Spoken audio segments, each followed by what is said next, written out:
देखने वाले सारे दर्शकों ने देसी पत्रकार धर्मों की राम राम। और भाई बहुत सारे मामले तो हमने सुने होंगे, जिस तरह कई सारे मानसा के आरोप हैं, उनका न्यू कहना हुआ है अभी हमारे ऊपर जो रेप केस है, यानी कि बलात्कार के जो केस हैं वो झूठे हैं। तो बहुत ही ठोक बजा के यह बात कही जावा है। और इस मामले में महेंद्रगढ़ से एक आचार्य कमलकांत की अगर मैं बात करूं तो पिछले दिनों अपने प्राइवेट पार्ट कटवाण खातर थाने में पहुंच गया था इसे बात ने लेकर, क्योंकि उसका कहना है कि भी उसके ऊपर भी इस तरह के आरोप लगे थे जो कि झूठे साबित हुए, लेकिन बाद में झूठे साबित हो गए, उसकी फजीयत हो ली। तो उसी तरह के कुछ कई सारे मामले जो है वह सुनने में आवे हैं। उसे की जानकारी खातर मारे गए फिलहाल और सीट पर जो बैठे हैं वकील बाबा उर्फ एडवोकेट मनोज कुश। मनोज भाई पहले तो दर्शकों ने राम राम मांडे। सभी को राम राम भाई मेरा।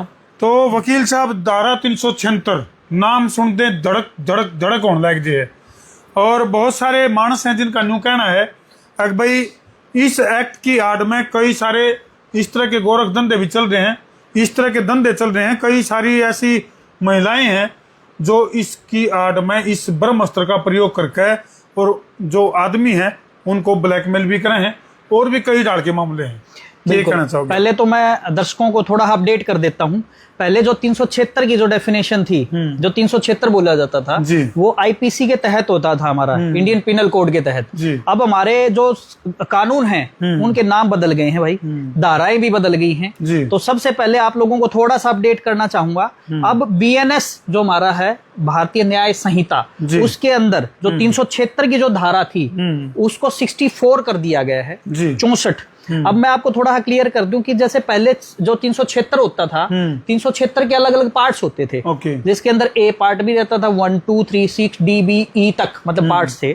अब उससे पहले इसकी जो डेफिनेशन थी, परिभाषा 375 में बताई गई थी जब आईपीसी होती थी। तो अब चेंज कर लो थोड़ा सा, 376 की ना टेंशन उठाओ भाई। अब पहले आपको 63 से शुरू करांगे। 63 धारा जिसमें डेफिनेशन दी गई है, जो 375 होता था वो 63 बना दी गई है। 363 हो गया नहीं, ओनली 63 धारा बढ़ा दी गई। 376 तो डरने की जरूरत को नहीं, 63 तक डरने की जरूरत है। 64 63 में तो डेफिनेशन, 63 में तो परिभाषित किया गया। उसके बाद पनिशमेंट है अलग अलग धाराओं में, जो चलेगी कहां से, आपकी चलेगी 64 से 64 से लेके 71 तक इनकी क्या चीज है, पूरी सजा चलेगी। ठीक है जी। अब चीज आती है जहां तक इस टाइप के ऑफेंसेस रहते हैं, उसमें सबसे बड़ी चीज हमने देखने की जो चीज है ना, सिंपल, अगर बीएनएस की धारा के तहत अगर कोई मुकदमा दर्ज होता है और सच में ही झूठा है, तो ये इन्वेस्टिगेशन का पार्ट रह जाता है। और आपके ऊपर है ना, आपको बहुत सारी लिबर्टी होती है कि भी आप इनोसेंट हैं, आप निर्दोष हैं। उसको प्रूव करने के लिए आप अपने तथ्यों को, एविडेंस को क्या कर सकते हैं, इन्वेस्टिगेटिंग ऑफिसर जो है, आईओ जो होता है, किसी अनुसंधान करता जो होता है, पुलिस ऑफिशियल, वो उसको पेश करेंगे। और उसको देख के अगर लगता है कि एक्चुअल में किसी की इच्छा के खिलाफ उससे बलात्कार हुआ है, तभी जाके उसके ऊपर सजा होगी, नहीं तो सजा का प्रोविजन नहीं है। आज लोगों में अवेयरनेस फैल चुकी है। पहले लोग क्या करते थे, इज्जत से डर जाते थे। वो सोचता था यार कोई बंदी हमारे पर झूठा केस भी लगा रही है तो हम क्या करेंगे, समाज में हमारी क्या इज्जत रह जाएगी, तो वो सेटलमेंट के लिए भी आ जाते थे। आज आपने अभी उसी का तो मैं बता रहा था ना, उपयोग कर दिया ना हनी ट्रैप, जिसे आपने हनी ट्रैप के बहुत सारे मुकदमे आपने देखे होंगे। और हमारी जो हरियाणा पुलिस की बात करूं, पुलिस ऑफिशियल्स ने अब इतने हनी ट्रैप के मुकदमों को क्या पर्दाफाश किया है, तो वो हमारे लिए एक काबिले तारीफ है। उनकी जो बहादुरी का अगर मैं बात करूं, फेयर जो इन्वेस्टिगेशन की बात करूं, वो क्या है, बधाई के पात्र हैं ऐसे पुलिस ऑफिशियल्स जो कि मुकदमे झूठों को क्या करते हैं, पर्दाफाश करने का काम करते हैं और कैंसिल करने का भी काम करते हैं जी। लेकिन मनोज भाई जैसे आप बता रहे हो 63 हो गया अभी, नॉन अवेलेबल है, बिल्कुल नॉन अवेलेबल। तो नॉन अवेलेबल होने में यानी कि गैर जमानती, हाँ हिंदी मेरी इंग्लिश ठीक है, जमा सही जा रहे हो। गैर जमानती होने के कारण जो आरोपी है, जिसके ऊपर आरोप लगे हैं, वो अपनी सफाई प्रस्तुत नहीं कर पाता। तो ऐसे में किस तरह से वो अपने आप को निर्दोष साबित करेगा? देखो, उसमें दो ऑप्शंस आपके पास अवेलेबल हैं। पहला ऑप्शन क्या चीज है, आपको कानून ने एक स्पेशल प्रोविजन दे रखा है जिसको एंटीसिपेटरी बेल कहते हैं, अग्रिम जमानत। अग्रिम जमानत का मतलब क्या चीज है कि भी आपको जितने भी नॉन बेलेबल ऑफेंसेस होते हैं, जो आप बता रहे हैं ना, गैर जमानती जितने भी अपराध होते हैं, उसके तहत अगर कोई ऐसा मुकदमा आप पे दर्ज हो गया तो आप एंटीसिपेटरी बेल, जिसको हम अग्रिम जमानत, प्री अरेस्ट बेल भी कह सकते हैं, या हम क्या कह सकते हैं, अरेस्ट होने से पहले आप अपने सबूतों को कोर्ट के सामने पेश करें और बताएं कि भाई ये जो केस है रेप केस, मैंने कोई रेप नहीं किया इसमें, या तो कंसेंट थी, या आपको ठगा जा रहा है, या हनी ट्रैप में फंसाया जा रहा है, ये प्रूफ आपके पास है। कोई रिकॉर्डिंग भी हो सकती है, कोई चैटिंग भी हो सकती है, या कोई भी इस टाइप की आपको लगता है एविडेंस जो कि क्या चीज है आपको निर्दोष साबित कर सकता है, तो उसके तहत आप क्या करें, अपने जो सेशन कोर्ट होता है, कोई भी जो जिला न्याय होता है ना, आपका बताऊं सेशन कोर्ट, उसके अंदर आप अपनी याचिका दायर करेंगे एंटीसिपेटरी की, और अपने प्रूफ रखेंगे। अगर कोर्ट, ऑनरेबल कोर्ट अगर फिट पाता है कि भी हाँ इसका ये बंदा अपनी जगह ठीक है, तो उसको वो डायरेक्शन देगा आईओ को कि भाई इस बंदे को ले जाके इन एविडेंस को कलेक्ट करके इसको इन्वेस्टिगेशन ज्वाइन कराओ, इसको मैं क्या करूँ, अरेस्ट करने की तुम्हारे को क्या पावर नहीं है, या इसकी अरेस्ट के ऊपर मैं स्टे कर रहा हूं, आप इनको क्या करो इन्वेस्टिगेशन में ज्वाइन कराओ। अगर ये फॉल्टी पाया जाता है तो कर लेना गिरफ्तार मेरी परमिशन के साथ में ऑनरेबल कोर्ट की सामने। अब चीज थोड़ा समय लंबा है लेकिन अच्छा है, आप लोगों के लिए कामयाब, समझने लायक है। अब आप देखेंगे सीधे तरीके से कि भी आपको लगता है कि भी क्या होता है, हर एक कोर्ट की एक पावर लिमिटेड होती है। जैसे आप समझते हो ना, छोटा कोर्ट एक लिमिट पावर दे रखी है, आप इतने साल तक की सजा क्या आप सजा सुना सकते हैं। फिर ऊपर का ऐसे ही हमारी के हिरार्की बनी हुई है ऑनरेबल कोर्ट्स की। अगर आपको लगता है कि भी सेशन कोर्ट ने हमारे को ये चीज फायदा नहीं दे पाया, तो आप ऑनरेबल हाई कोर्ट के अंदर जाके वही एंटीसिपेटरी बेल की उसके अगेंस्ट में जो अगर डिसमिस होगी नीचे, तो ऑनरेबल हाई कोर्ट के साथ में जाके वो एविडेंस अगर रखेंगे आप, तो मैं आपको निश्चित तौर पे बताऊंगा कि हमारा जो कानून व्यवस्था है, हमारी न्याय प्रणाली है, वो डिसअपॉइंटमेंट नहीं देगी। अगर सच में आप अपनी जगह ठीक हो, आपने कोई रेप नहीं किया, उसकी कंसेंट से किया है, या पैसा हटना चाहती है, तो ऑनरेबल कोर्ट डेफिनेटली आपको रिलीफ देगा, आपको किसी भी तरीके से अरेस्ट नहीं किया जाएगा। एक ऑप्शन।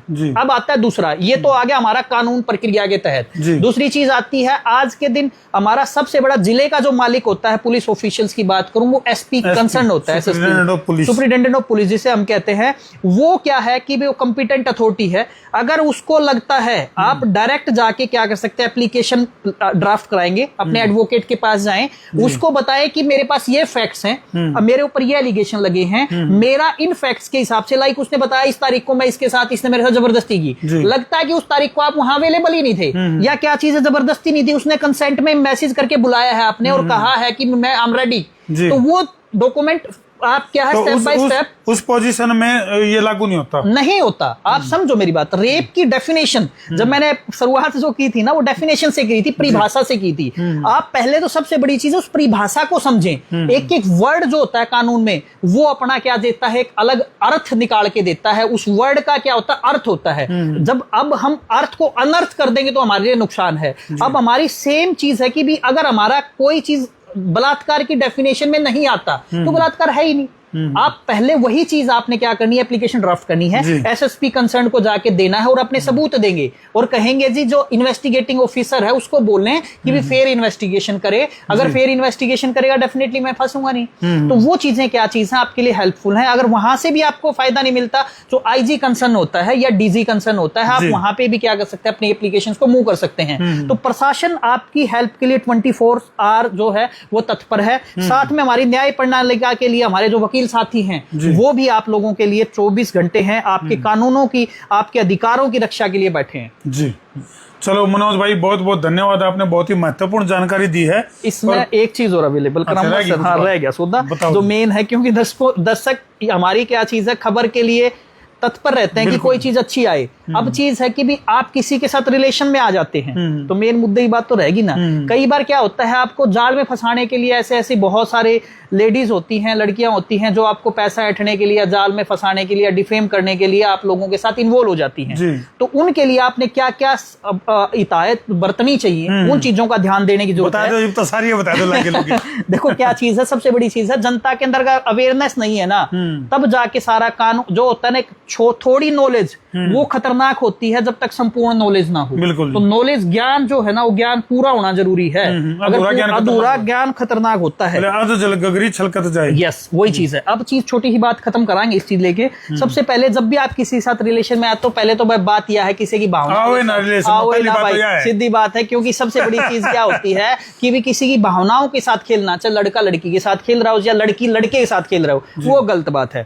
अगर आप किसी के साथ सच में कमिटेड हैं किसी चीज को लेके, तो आप उसका बुरा नहीं कर सकते। दूसरी चीज क्या है कि आजकल आपने पीछे देखा हुआ है कि बहुत सारी लड़कियां क्या करती थी कि भाई सीधे तरीके से रेप एलिगेशन लगा देती थी। तो एक लिव इन का कंसेप्ट हमारे इंडिया में अभी पीछे देखा होगा कि भी आया था। तो आप बहुत सारे कपल क्या करते हैं, भी रिलेशनशिप में आ जाते हैं, लेकिन क्या रेप से बचने के लिए लिव इन रिलेशनशिप का एक क्या करते हैं, एग्रीमेंट कर लेते हैं दोनों पार्टीज, जिससे ये हो जाता है कि भी वो एक दूसरे की इच्छा के साथ एक दूसरे के साथ रह रहे थे। ठीक है। दूसरी चीज क्या चीज है, कभी भी आप है ना सच में किसी के साथ अगर प्यार करते हैं या कुछ करते हैं उसका गलत नहीं कर सकते।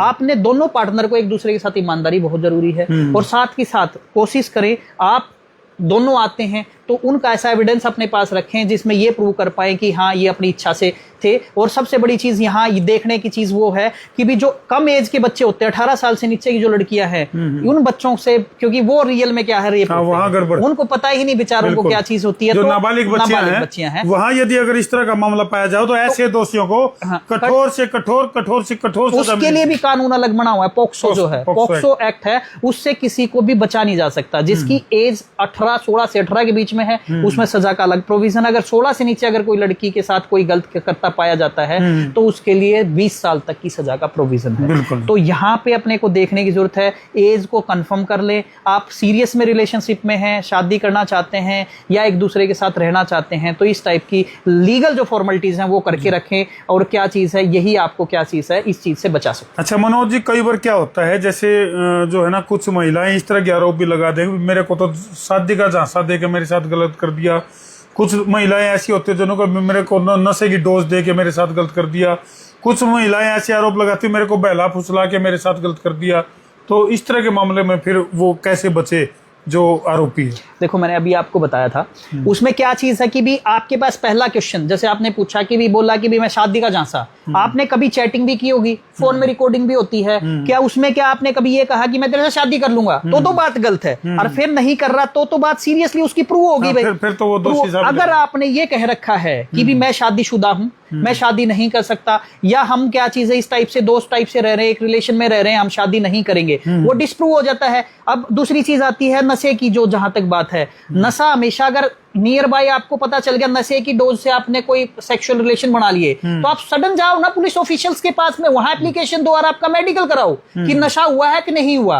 आज के दिन आप देखेंगे होटल्स में जाते हैं, होटल में सारे सीसीटीवी कैमराज होते हैं, क्या उसने खुद ने अपनी मर्जी से नशा किया है, कंज्यूम किया है, या उसने धक्के से पिलाया है, सीसीटीवी कैमरा में फुटेज आ जाएगी। तो दूसरी चीज आपने जो बताया है कि भाई मैंने हमारे क्या किया, दूसरी क्या बहला फुसला गए, यार आप एडल्ट हो, 18 साल से ऊपर हो, आपका मेंटल लेवल क्या चीज है एस्टेब्लिश हो चुका है कि इसको कौन बहला फुसला सकता भाई, ये चीज भी देखने की चीज है। जैसे नाम तो मैं नहीं लूंगा, किसी देना का भी ठीक भी नाम नहीं है, लेना भी नहीं, किसी पार्टी के सुप्रीमो बहुत बड़े कद के, उनके ऊपर भी इस तरह के आरोप लगे थे और वो हालांकि बाद में निराधार पाए गए। तो इस तरह के उसमें भी मतलब जो जब वो आरोप लगे थे तो उसमें ये पाया गया था भी आरोप तो लगा दिए लेकिन वो साबित नहीं हो पाए। आरोप लगाना बहुत इजी है, अगर साबित नहीं होते तो ये ध्यान रखना कानून के अंदर उसके ऊपर भी प्रोविजन है। अगर कोई झूठी एफआईआर करता है किसी के ऊपर तो भी उसके ऊपर क्या है एफआईआर लॉज होगी कि भी झूठा मुकदमा दर्ज कराने के एवज में क्या चीज है भीतर। अब बहुत सारे केसेस आपने देखे हुए हनी ट्रैप के, अब हनी ट्रैप में कोई फंस गया ना तो लेडीज क्या है आज के दिन जेल काट रही हैं, जो पैसे मांग रही थी उनको क्या चीज है अपनी क्या किया है इन्वेस्टिगेटिंग एजेंसी ने उन बंदों को रंगे हाथों पकड़ा, वो पैसा देते हुए रंगे हाथों पकड़ा और वो आज के दिन जेल काट रही है। तो इस टाइप की अगर एक्टिविटी कोई भी करता पाया जाता है तो कानून की नजर में उसको बख्शा नहीं जाएगा, ध्यान रखना। तो आपके अधिकारों की अगर आपको नॉलेज है ना, आपको कानून की नॉलेज है, तो आपको कोई मिसलीड नहीं कर सकता। आपके ऊपर कोई गलत तरीके से रेप के एलिगेशन लगा लो, किसी भी तरीके से ऑफेंस के अंदर फंसाने की झूठी धमकी नहीं दे सकता। तो आपने कानून का नॉलेज होनी बहुत जरूरी है। अगर ऐसी चीज होती है तुरंत आप अपने एडवोकेट से सलाह करें, कोई ऐसे सजेशन, अपना आपका अच्छा फ्रेंड है जो आपको क्या चीज है कानून की नजर में कानून को जानता है, उससे जाके संपर्क करें। पैनिक ना हो, अगर पैनिक हो गए पुलिस के नाम से या किसी भी नाम से तो आपके लिए खतरा की घंटी बज जाएगी। उठाते पैनिक करते हैं सीधी तरीके से। चलो भाई, एडवोकेट मनोज कुश उर्फ वकील बाबा, जिन्होंने की जो धारा 63 से लेके 71 तक गिनवा दी है, सारी गिनवा दी है। और किस तरह से जो है इस तरह के मामले जो चल रहे हैं तो हमने क्या लगा है।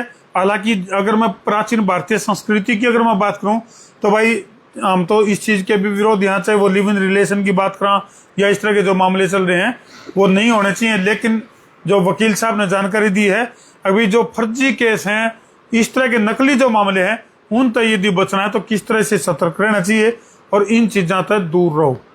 इसे बात पर कर दो वीडियो ने शेयर। मैं हूं तारा देसी पत्रकार धर्मू। जय जवान, जय किसान, जय हिंदुस्तान, जय श्री राम।